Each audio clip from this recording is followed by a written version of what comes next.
So, hi, I'm Tracy Stein, and as many of you know, I'm a psychologist and I'm an educator.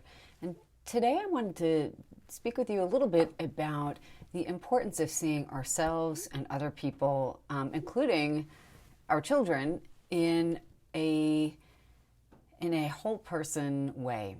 Now, the reason I'm bringing that up is because sometimes what happens is we tend to pigeonhole ourselves or other people as being one way or one dimensional. So, as an example, in every family, there is probably the smart one, or the athletic one, or the beautiful one, or the high achiever, and so forth. And what happens is those kind of, I'm going to call them family myths, right? And because even though they're often based on some truth, like someone might be particularly good at, say, math, or they might be particularly athletic. The problem is when we label somebody as one thing, including the good kid or the bad kid, we limit, if it's a child, we limit their ability to develop a really accurate and healthy self-concept or idea of who they are in the world. And we limit ourselves that way too. Often the way we have been described in our own families of origin has been something that we have taken in a way that we've kind of labeled ourselves as something.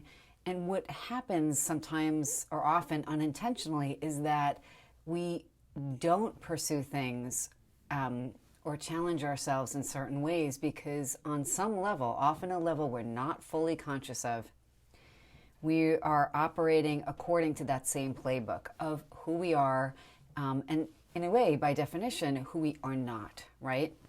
So if we are in a family where someone else is the beautiful kid, we may feel that we don't have things about ourselves that are beautiful in their own right, and that our beauty or our athletic prowess or our intelligence can be something that is defined maybe differently from anyone else's. What happens is we create expectations for ourselves and for other people that not only are limiting, but I think they can be really harmful to someone's sense of self-esteem. When we feel that we are not adequate, we may not try for things that could make us happy, that we might be perfectly wonderful at, even if we're not perfect at, right? Even if we're not hitting a certain standard of achievement that maybe somebody else will.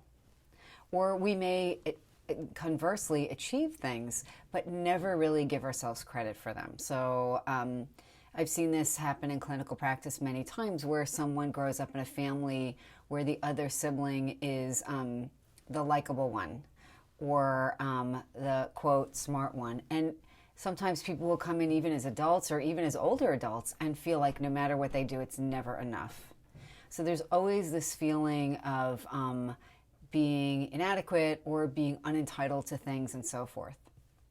Now, another downside of kind of labeling kids as they're growing up especially is that we can create kids who, unless they are getting a ton of, like a constant stream of positive feedback, they can be irritable or depressed or feel like they're not getting enough or that they don't matter, right? And that's kind of the syndrome of the child who feels like, you know, God forbid, if they're average at something, then they are really, it's like they're nothing.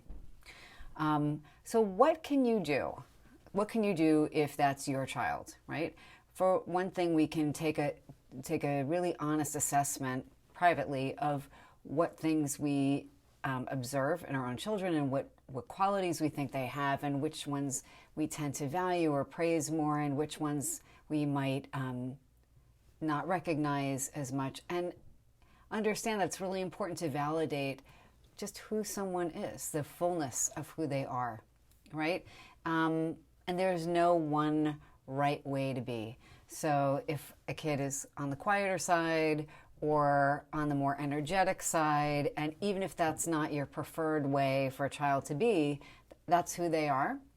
and we can kind of figure out ways to validate someone's wholeness, their whole person. With ourselves, we can learn to validate our whole person, right? And sometimes it's as simple as noting what we do and make an effort at, and just saying sometimes good enough is more than enough. So those are just kind of some thoughts. I'm hoping you have some thoughts or some questions, and if you do, pop them in the comments. I'd really love to hear from you. But what are some things that you notice, either that you do or that other people tend to do, that you've noticed feel less than helpful? And think about what it means to embrace all parts of ourselves and allow ourselves to be perfectly imperfect. So that's it. I'm curious about what you think, and I'm curious about what you found helpful. And until next time, be well.